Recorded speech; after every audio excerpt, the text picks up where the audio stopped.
نجم الاتحاد يسابق الزمن للعودة، هل يشارك أمام الأهلي؟ منافسة شرسة بين الهلال والاتحاد على ضم صلاح، وليفربول يجهز البديل بسبب إهدار بنزيما المستمر.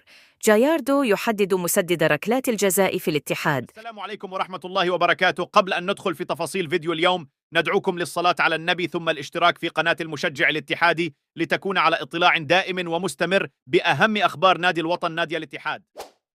كشفت تقارير إعلامية عن تطورات تحضيرات فريق الكرة بنادي الاتحاد لمباراة الديربي أمام الأهلي المقررة يوم الاثنين المقبل في الدوري السعودي. وذكرت الصحيفة الرياضية أن حامد الغامدي لاعب وسط الاتحاد يخضع لاختبارات طبية يومية من أجل التأكد من جاهزية اللاعب للمشاركة في المباريات بعد التعافي من إصابة العضلة الضامة.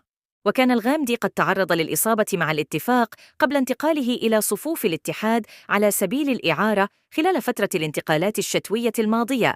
وخضع الغامدي لتدريبات بدنية مع الاتحاد بينما لم يشارك في أي تقسيمة فنية، لتصبح فرصه قليلة في اللحاق بمباراة الديربي أمام الأهلي.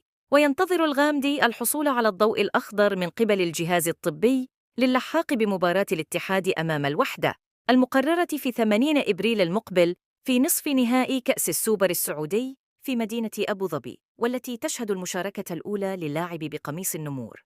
ويعاني الاتحاد من عدة غيابات عن مباراة الأهلي بين إصابة فابينيو وسلطان الفرحان واستدعاء الخماسي، فيصل الغامدي، مروان الصحفي، أحمد الغامدي، عوض النشري، زكريا هساوي، لمعسكر المنتخب الأولمبي في الإمارات، والذي يقام خلال الفترة بين 1-11 إبريل. يتنافس ناديي الهلال والاتحاد على التعاقد مع محمد صلاح نجم ليفربول الإنجليزي في انتقالات الصيف المقبل. أوضح الصحفي رودي غالتي أن صلاح أحد أهم الأهداف لأندية الدوري السعودي لجلب اللاعب بداية من الموسم المقبل. كتب جالتي عبر حسابه على موقع إكس بأن الزعيم والعميد يستعدان خلال الأسابيع المقبلة لزيادة الضغط على ليفربول من أجل الفوز بخدمات الفرعون المصري.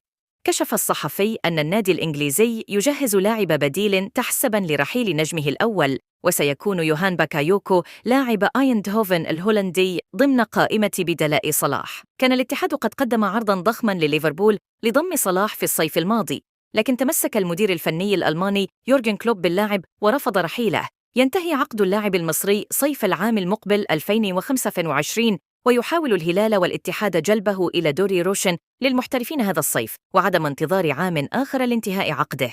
علق مارسيلو غايارد والمدير الفني لفريق الاتحاد على نظام تسديد ركلات الجزاء في الفريق بعد إهدار كريم بنزيما اليوم أمام الفيحاء في الجولة 25 من الدوري السعودي الموسم الحالي 2022-2023. نجح النمور في تحقيق فوز كبير على الفيحاء بثلاثية مقابل هدف رغم إهدار المهاجم الفرنسي ركلة جزاء في الدقيقة 20. أوضح جاياردو أن تسديد ركلات الجزاء من تخصص عبد الرزاق حمد الله وبنزيما، وأن الثنائية يجيدون التسديد ولديهم الخبرة. أكد المدرب الأرجنتيني أن الأكثر جاهزية هو من يسدد ركلة الجزاء، وأن القرار متروك لهما داخل الملعب خلال المباريات. حصد العميد 3 نقاط ثمينة رفع بها رصيده إلى 46 نقطة في المركز الرابع، وقلص الفارق إلى نقطتين فقط مع الأهلي ثالث الترتيب برصيد 840 نقطة.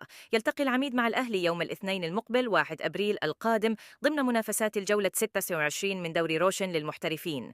تنطلق مباراة الاتحاد السعودي والأهلي في تمام الساعة 10 مساء بتوقيت مكة المكرمة، 9 بتوقيت القاهرة، 11 بتوقيت أبو ظبي.